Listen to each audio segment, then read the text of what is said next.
तो क्या अमेरिका चीन में कोई डील होने वाली है? जी हां, अमेरिकी राष्ट्रपति डोनाल्ड ट्रंप इस वक्त चीन में है और कहा यह जा रहा है कि हॉर्मूज दो और वियतनाम लो। हालांकि देखिए, ये बात अभी सिर्फ कयास ही लगाए जा रहे हैं क्योंकि चीन को ईरान का दोस्त माना जाता है, लेकिन इसी बीच कुछ खबरें ऐसी आ रही हैं। ये समझ लीजिए कि एक वीडियो नहीं है, एक एनालिसिस है जो कि जानने की कोशिश हो रही है कि चीन और अमेरिका आखिर दुनिया को लेकर सोचता क्या है, चाहता क्या है। नमस्कार, मैं हूं नीलू। तो आज बात इसी पर होगी और आप अपने कमेंट्स जरूर इस पर दीजिएगा कि आप इसे लेकर क्या सोचते हैं, क्या मेरी बातों से इत्तेफाक रखते हैं या नहीं रखते हैं। तो वेनेजुएला के राष्ट्रपति निकोलस मादुरो का अपहरण और ईरान युद्ध चीन ने, इन दोनों ही मामलों में चीन ने बिल्कुल चुप्पी साध रखी थी और उसने चुप्पी का रास्ता चुना। डोनाल्ड ट्रंप की मनमानी जारी है और चीन उन पर खामोश बैठा हुआ है।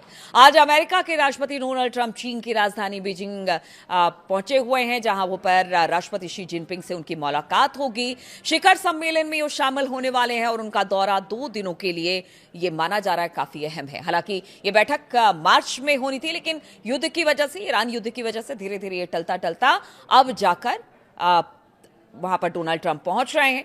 और इसी बीच खबर आ रही है कि एक्सपर्ट का मानना है कि अमेरिका चीन के बीच एक मौन सहमति है दुनिया को 2 हिस्सों में बांटने के लिए। इसलिए मैंने शुरुआत में कहा कि हॉर्मूज दो और वियतनाम ले लो। इस तरह की बातें भी सामने आ रही है। तो क्या 2 हिस्सों में अब दुनिया बटेगी? अमेरिका चीन के मामलों में टांग अड़ाएगा नहीं और ना ही चीन अमेरिका के मामले में टांग अड़ाएगा, यानी मौन सहमति एक तरह से कह लीजिए। इससे सवाल यह है कि डोनाल्ड ट्रंप के पिछले 1.5 वर्षों के दूसरे कार्यकाल के दौरान चीन को लेकर उनकी नीति अब बीजिंग दौरा क्या इस बात की पुष्टि करता है कि G2 यानी ग्रुप ऑफ 2 का निर्माण हो चुका है? क्या इसका मतलब है कि दुनिया की दूसरी ताकतें जैसे कि भारत, रूस, फ्रांस या फिर यूरोपियन संघ के वैश्विक शक्ति की रेस में कोई जगह नहीं है? यानी अब सिर्फ 2 ही देश रह गए हैं दुनिया में। और ये बड़ा सवाल है कि क्या दुनिया के दूसरे देशों को या तो चीन या फिर अमेरिका के बीच किसी एक छाते के नीचे रहने आना होगा, चुनना पड़ेगा दोनों को? क्या भारत या रूस जैसे देश इसे बर्दाश्त कर पाएंगे? खासतौर पर रूस, जो कि एक वक्त अमेरिका के सामने दूसरी शक्ति बनकर खड़ा था, आज उसको ही दरकिनार करने पर चीन और अमेरिका लगा हुआ है रूस को दरकिनार करने पर। तो ईरान युद्ध से चीन को काफी नुकसान पहुंचा है क्योंकि उसका एक अच्छा खासा तेल का व्यापार ईरान के साथ था और अब हॉर्मूज बंद है तो तेल भी सप्लाई नहीं हो पा रहा चीन तक।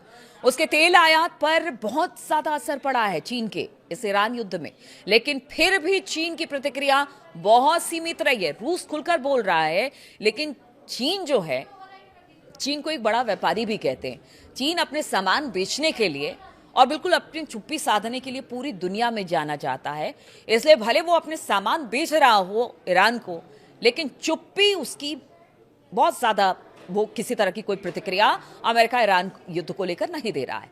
दूसरी तरफ डोनाल्ड ट्रंप की बात की जाए तो डोनाल्ड ट्रंप की धमकियों ने अमेरिका के यूरोपीय सहयोगियों को दूर कर दिया। हमने देखा था कि किस तरह से उन्होंने कहा कि अपनी सेना भेजिए और ईरान पर हमला कीजिए, हॉर्मूज में हमला कीजिए। जब यूरोपियन संघ ने मना कर दिया तो उन्होंने कहा कि मैं तो नाटो को ही खत्म कर दूंगा। तो इस तरह की धमकी मिली। भारत को लेकर ट्रंप प्रशासन की जो नीति रही है, उसने नई दिल्ली की यकीन को ऐसा तोड़ा जिसे फिर से जोड़ने में शायद कई दशक लग जाए, क्योंकि अमेरिका की पूर्ववर्ती सरकारों ने भारत के साथ रिश्ते बहुत अच्छे बनाए, लेकिन ट्रंप ने सब कुछ खत्म कर दिया। और इसलिए एक्सपर्ट बताते हैं कि अब अच्छा खासा वक्त लगेगा भारत अमेरिका के रिश्ते को बेहतर बनाने के लिए। इसलिए ट्रंप और शी जिनपिंग के सम्मेलन ने ग्रुप ऑफ 2 यानी कि G2 के विचार को फिर से जिंदा कर दिया है। G2 विचार को सबसे पहले 2005 में अमेरिका के जाने माने अर्थशास्त्री एफ फ्रेड बर्गस्टीन ने रखा था और एक तरह से G7 या G20 की तरह ही इसे माना जाता है। G2 परिभाषा के मुताबिक ये दुनिया के 2 सबसे बड़े अर्थव्यवस्थाओं के लिए एक साझा जिम्मेदारी की वकालत करता है ताकि ये वैश्विक बाजारों को स्थिर कर सके और उनका मकसद दूसरे पर वर्चस्व जमाना है।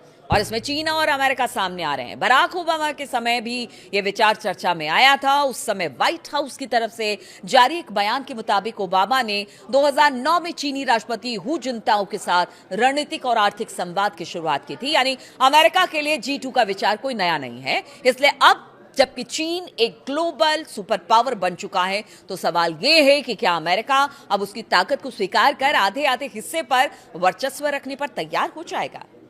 बड़ा सवाल है, क्योंकि अमेरिका अब तक तो ऐसा नहीं करता रहा है, लेकिन अब उससे भी लगने लगा है कि अगर दुनिया में आपका आधिपत्य रहे और कोई आपकी बराबरी कर ले तो क्यों ना कोई युद्ध या टकराहट के से अच्छा है कि कोई बीच का रास्ता निकाल लिया जाए। यानी डोनाल्ड ट्रंप और शी जिनपिंग दोनों अब इस बात को जान गए हैं कि अमेरिका या चीन सिर्फ एक देश शक्तिशाली नहीं रह सकता है।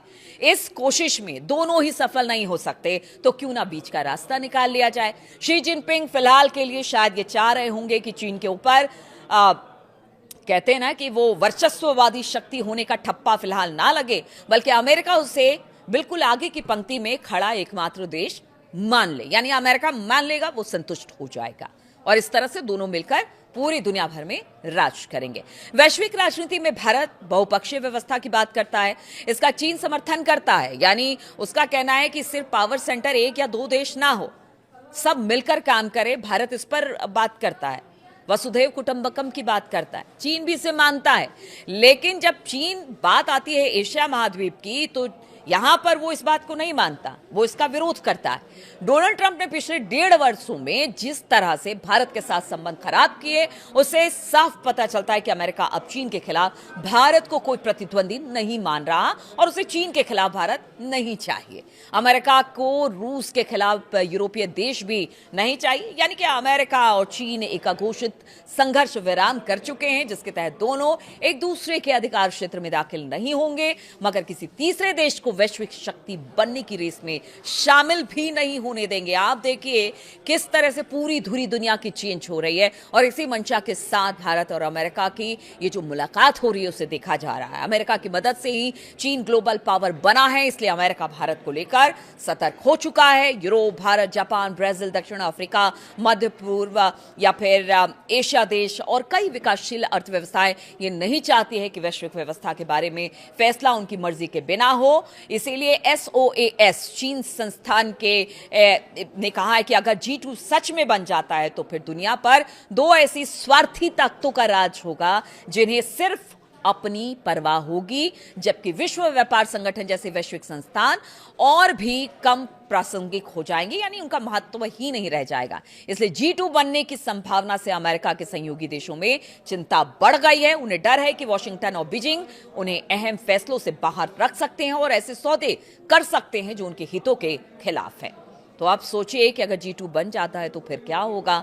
और इसीलिए इस मुलाकात को, खासतौर पर शी जिनपिंग और डोनाल्ड ट्रंप की मुलाकात को देखा जा रहा है कि क्या अब वाकई G2 के ही फॉर्मूले पर चीन और अमेरिका चल रहा है, फिर बाकी देश इसे लेकर क्या करेंगे, ये आगे आने वाले दिनों में एक बड़ा सवाल रहेगा। बहुत बहुत शुक्रिया मेरे साथ इस वीडियो में शामिल होने के लिए।